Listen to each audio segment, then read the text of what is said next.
स्वागत करता हूं आप सभी को आप सभी के channel self study with JP sir पे। आज मैं फिर आप लोगों के लिए क्लास 9 हिस्ट्री सब्जेक्ट के लिए कुछ इम्पॉर्टेंट क्वेश्चन लेकर आया हूं जो आपके सेकेंड यूनिट टेस्ट के लिए काफ़ी इम्पॉर्टेंट है। तो चलिए बिना देर किए हुए हम उन क्वेश्चन को देखते हैं। आज इस वीडियो में हम लोग 100+ क्वेश्चन को सोल्व करेंगे, देखेंगे। आप लोग एक एक क्वेश्चन को अपने कॉपी पे नोट डाउन करते रहिएगा। ये जो आपके एग्जाम के लिए क्वेश्चन जो है काफ़ी इम्पॉर्टेंट है। ओके, चलिए 1 नंबर क्वेश्चन को देख लेते हैं। हमारा 1 नंबर क्वेश्चन क्या है कि राष्ट्रीय राज्य की घोषणा किस देश की उपज है? तो ग्रीस की है। 2 नंबर क्वेश्चन, यूरोप के 2 राष्ट्रीय राज्यों के नाम बताइए? तो इटली और फ्रांस। यूरोप के किस काल को प्रतिक्रिया का काल कहा जाता है? तो 1815 ईस्वी से लेकर 1850 ईस्वी तक के काल को। मेटरनिक कौन था? वीवीआई क्वेश्चन है, वीवीआई। ओके, ऑस्ट्रिया का चांसलर था। 5 नंबर क्वेश्चन है, वियना सम्मेलन का आयोजन कब किया गया था? तो 1815 ईस्वी में। 6 नंबर क्वेश्चन को देख लीजिए कि वियना सम्मेलन का आयोजन क्यों किया गया था? तो नेपोलियन के मृत्यु के पश्चात यूरोप के मानचित्र को पुनर्स्थापित करने के लिए।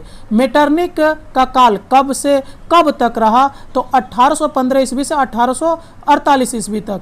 वियना सम्मेलन में फ्रांस के प्रतिनिधि कौन थे? तो फ्रांसीसी कूटनीतिज्ञ तिलेरा और ड्यूक ऑफ विलिंगटन। वियना सम्मेलन का मुख्य उद्देश्य क्या था? तो विजित फ्रांस की संपत्ति का बंटवारा करना। नेपोलियन के पश्चात फ्रांस की राजगद्दी पर कौन बैठा था? तो लुई 18वां। 11 नंबर क्वेश्चन को देख लेते हैं। वियना सम्मेलन के द्वारा स्पेन में किसे राजा बनाया गया था? तो फर्डिनेंड सप्तम को। वियना सम्मेलन के तहत हाईलैंड का शासन किसके हाथों में दिया गया था? तो ऑरेंज वंश के। उसके बाद वियना सम्मेलन के द्वारा बेल्जियम पर किसका अधिकार माना गया? तो हाईलैंड का। राइन परिसंघ की स्थापना किसने किया था? तो नेपोलियन बोनापार्ट ने। ओके, चलिए 15 नंबर क्वेश्चन पर आ गए हैं। 100 क्वेश्चन करना है, धड़ाधड़ करना है। इंग्लैंड में दास प्रथा का अंत कब हुआ था? तो 1807 ईस्वी में। मेटरनिक की नीति क्या थी? मोस्ट इंपॉर्टेंट, वीवीआई आ गया। तो शासन करो और कोई परिवर्तन न होने दो। मेटरनिक को ऑस्ट्रिया का चांसलर किसने नियुक्त किया था? तो सम्राट फ्रांसीसी प्रथम ने। मेटरनिक कब चांसलर नियुक्त हुआ था? तो 1809 ईस्वी में। वर्सेनीसाफ्टेन क्या थी? तो ये जर्मनी की एक उदारवादी संस्था थी। चलिए 20 नंबर क्वेश्चन नहीं दिया हुआ है। 21 नंबर क्वेश्चन को हम लोग देख लेते हैं।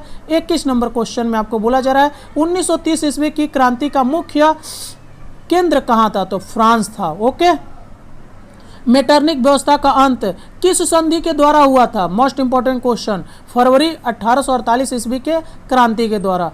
चार्ल्स 10वां कौन था? तो अर्तुआ का काउंट जो लुई 18वें की मृत्यु के बाद फ्रांसीसी का सम्राट बना था। उसके बाद है पोलिंगनेक कौन था? तो चार्ल्स 10वें का प्रतिक्रियावादी प्रधानमंत्री। ओके, 25 नंबर क्वेश्चन को देख लीजिए। 1830 ईस्वी की क्रांति किस महीने में प्रारंभ हुई थी? तो जुलाई महीना में। ओके, लुई फिलिप किस वंश का राजा था? तो लुई फिलिप है आर्लियंस।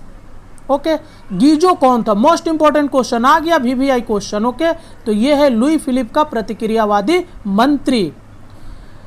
1848 ईस्वी के क्रांति के समय फ्रांस का शासक कौन था? तो लुई फिलिप था। ओके, और देख लेते हैं क्वेश्चन फटाफट, जल्दी जल्दी। फरवरी 1848 ईस्वी के क्रांति के प्रमुख नेता कौन थे? तो लामार्टिन एवं लुइंता लेंद्रुरोला। इटालियन शब्द रिसर्जिमेंटो का अर्थ क्या है? तो पुनरुत्थान। कार्बोनरी कहाँ की गुप्त क्रांतिकारी संस्था थी? तो इटली की। जोसेफ मिजनी ने किस दल का गठन किया था? तो यंग इटली का। ओके, यंग इटली का प्रमुख उद्देश्य क्या था? तो इटली से विदेशी आधिपत्य को समाप्त करना तथा इटली का एकीकरण करना। उसके बाद है ओल्क जिस्ट सिद्धांत को किसने प्रतिपादित किया था? तो ये हर्डर ने। ओल्क जिस्ट का अर्थ क्या है? तो राष्ट्रीय आत्मा। कार्ल मार्क्स कहाँ के निवासी थे? मोस्ट इंपॉर्टेंट क्वेश्चन आ गया है, वीवीआई क्वेश्चन है ये, तो जर्मनी के। कार्ल मार्क्स ने कौन सी पुस्तक लिखी थी? बहुत इंपॉर्टेंट क्वेश्चन है, बार बार एग्जाम में भी पूछा जाता है। तो दास कैपिटल और कम्युनिस्ट मैनिफेस्टो। बिस्मार्क ने किस नीति को स्थापित किया था? ये भी इंपॉर्टेंट है, रक्त और लोह की नीति को। ओके। जर्मनी का एकीकरण में किस सम्राट ने महत्वपूर्ण भूमिका निभाई थी? तो प्रशिया के सम्राट विलियम प्रथम ने।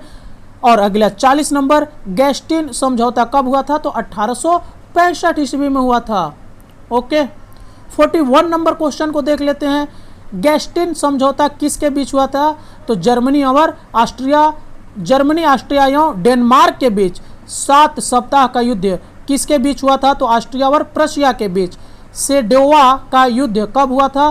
तो 3 जुलाई 1860 ईस्वी को। सेडोवा का युद्ध किसके बीच हुआ था? तो ऑस्ट्रिया और प्रशिया के बीच। सेडोवा के युद्ध में किसकी पराजय हुई थी? तो ऑस्ट्रिया की पराजय हुई थी। ओके। 46 नंबर क्वेश्चन अब हम देखेंगे। सेडोवा के युद्ध का अंत किस संधि के द्वारा हुई थी? तो प्राग की संधि के द्वारा। सेडान का युद्ध किसके बीच हुआ था? तो प्रसा एवं फ्रांस के बीच। सेडान के युद्ध में कौन विजयी हुआ? तो प्रसा विजयी हुआ था। 49 नंबर क्वेश्चन, फ्रांस में तृतीय गणतंत्र की स्थापना कब हुई थी? तो 1870 ईस्वी में। वर्साई की संधि। 50 नंबर क्वेश्चन, वीवीआई अर्धशतक हम लोग मार चुके हैं, जोरदार तालियां बजाइए। वर्साई की संधि किसके बीच हुई थी? तो फ्रांस और जर्मनी के बीच। वर्साई की संधि कब हुई थी? मोस्ट इंपॉर्टेंट क्वेश्चन है। 26 जनवरी 1871 ईस्वी। फ्रैंकफर्ट की संधि कब हुई थी? तो 10 मई 1871। फ्रैंकफर्ट की संधि किसके बीच हुई थी? तो फ्रांस एवं जर्मनी के बीच। विलियम प्रथम को कौन सी उपाधि प्रदान की गई थी? तो कैसर। एकीकृत जर्मनी का प्रथम प्रधानमंत्री कौन था? तो बिस्मार्क। उसके बाद है आपका 56, यूनान कब स्वतंत्र हुआ था? तो 1829 ईस्वी में। यूनान को गणतंत्रता किस संधि के परिणाम स्वरूप मिला था? तो एड्रियानोपल की संधि के द्वारा, जो 1829 ईस्वी में हुई थी। यूनान किस देश के प्रभाव से मुक्त हुआ? तो तुर्की के। क्रीमिया के युद्ध में किसकी पराजय हुई थी? तो रूस की। क्रीमिया का युद्ध कब हुआ था? तो जुलाई 1853 ईस्वी में। ओके। क्रीमिया का युद्ध का अंत कब हुआ था? तो 1856 ईस्वी में। क्रीमिया युद्ध का अंत किस संधि के द्वारा हुआ था? तो पेरिस की संधि। पेरिस की संधि कब हुई थी? तो 30 मार्च 1856 ईस्वी। जार एलेक्जेंडर कब गद्दी पर बैठा? तो 1855 ईस्वी। उसके बाद है जार एलेक्जेंडर ने रूस से दास प्रथा का अंत कब किया? तो 8 मार्च 1861 ईस्वी। किस भारतीय ने जुलाई 1830 ईस्वी की फ्रांसीसी क्रांति पर अपनी प्रतिक्रिया दी थी? तो राजा राम मोहन राय थे वो। इन्हें हम लोग बड़ा सम्मान देते हैं, भारत का मॉडर्न मैन के नाम से प्रचलित है हमारे देश में। फ्रांस में जुलाई राजतंत्र की स्थापना कब हुई थी? तो 1830 ईस्वी में। जुलाई राजतंत्र का सम्राट कौन था? तो लुई फिलिप। जोलवेरिन क्या था? तो ये चुंगी संघ है। जोलवेरिन का गठन किसके नेतृत्व में किया गया था? तो प्रसा के नेतृत्व में। जोलवेरिन का गठन कब हुआ था? तो 1834 ईस्वी में। एम्स नगर कहाँ है? तो प्रशिया में। हितेरिया फिलिके कहाँ की क्रांतिकारी संस्था थी? तो ग्रीस की। हितेरिया फिलिके का गठन किसके विरुद्ध किया गया था? तो तुर्की के विरुद्ध। हितेरिया फिलिके की स्थापना कहाँ की गई थी? तो ओसेडा नगर में। 76 हितेरिया फिलिके का मुख्य उद्देश्य क्या था? तो तुर्कों को यूनान से निष्कासित कर यूनान को स्वतंत्र कराना। निष्कासित माने भगाकर। मेजनी कौन था? Most important question. Young Italy का संस्थापक। काबूर कौन था? यह भी इंपॉर्टेंट है। पिडमांट सार्डिनिया का प्रधानमंत्री। ओके। 79 जर्मनी के आर्थिक एकीकरण के फलस्वरूप किस संघ की स्थापना की गई थी? तो जोलवेरिन की। जर्मनी का एकीकरण किस शक्तिशाली राज्य के नेतृत्व में हुआ था? तो प्रसा के नेतृत्व में हुआ था। 81 जर्मनी के एकीकरण के लिए बिस्मार्क ने कौन सी नीति अपनाई थी? तो रक्त और लोह की नीति। डेनमार्क से युद्ध के फलस्वरूप जर्मनी को कौन से प्रदेश प्राप्त हुए थे?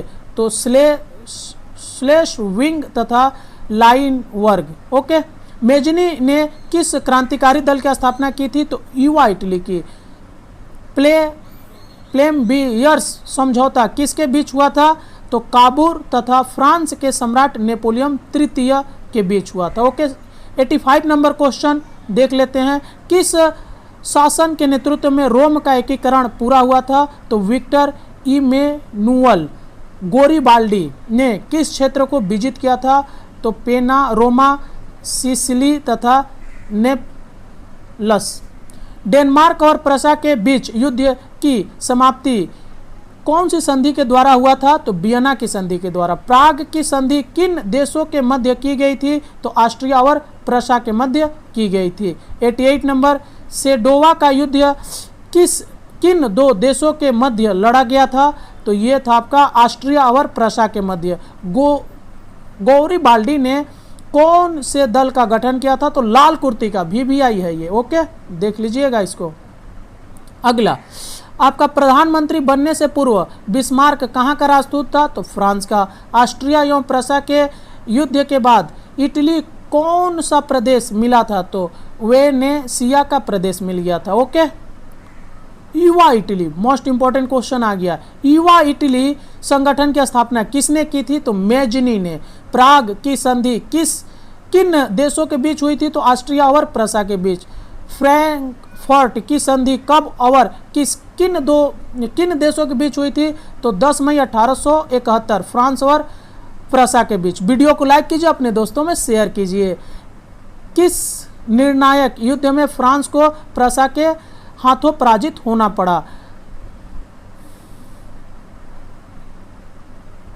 उसके बाद देखिए 96 नंबर पे आगे, गेस्टाइन का समझौता किन देशों के बीच हुआ था? तो ऑस्ट्रिया और प्रशा के बीच। इटली में स्थापित गुप्त संस्थाओं में कौन सी संस्था प्रमुख थी? तो कार्बोनरी।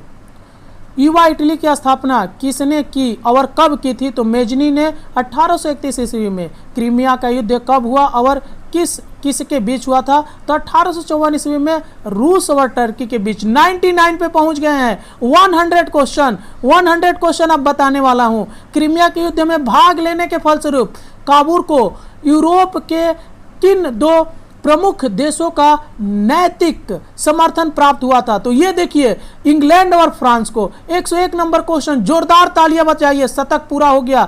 प्लेम्बियर्स का समझौता कब हुआ और किसके बीच हुआ था? तो 1 जुलाई 1858 ईस्वी को काबूल तथा नेपोलियन तृतीय के बीच।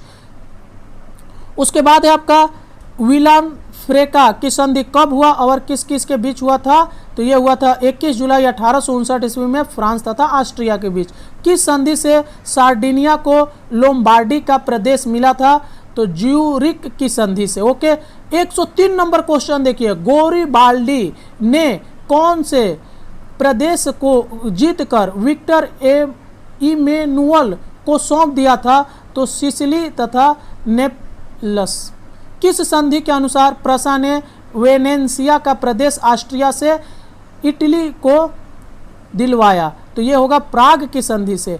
पोप की शक्तियों के संबंध में इटली की संसद द्वारा कौन सा कानून पारित किया गया था? ओके, ये है हमारा 105 नंबर क्वेश्चन और इस वीडियो में बस इतना ही होगा।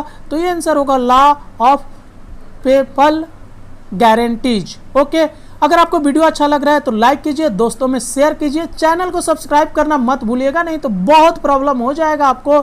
आप मेरे चैनल से जुड़े रहिए। क्लास 5 से लेकर 12 तक के सभी सब्जेक्टों को मैं ऑनलाइन इसी तरह कराते रहूंगा। चलिए मिलते हैं किसी और वीडियो में, तब तक के लिए जय